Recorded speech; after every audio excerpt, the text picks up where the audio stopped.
Which of the following molecules represents the order of hybridization sp2, sp2, sp, sp from left to right atoms? In order to clarify this question, sp2 represents sp2 is the order of hybridization of an element if it is connected by a double bond. Sp is the order of an element if it is connected by a triple bond, and sp3 is the order of an element of hybridization if it is connected by a single bond. So we have to find sp2, sp2, sp, sp.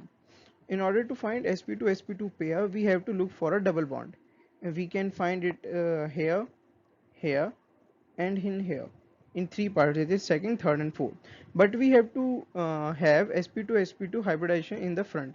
Therefore, we have to cancel out first and second parts. Now further, we also need to have sp-sp hybridization, which can be only found if the molecule contains a triple bond. Therefore, our answer would be part fourth, that is CH2 double bond CH, single bond C, triple bond CH. As we can see, the answer is part 4 due to sp2 sp2 sp-sp hybridization which was required.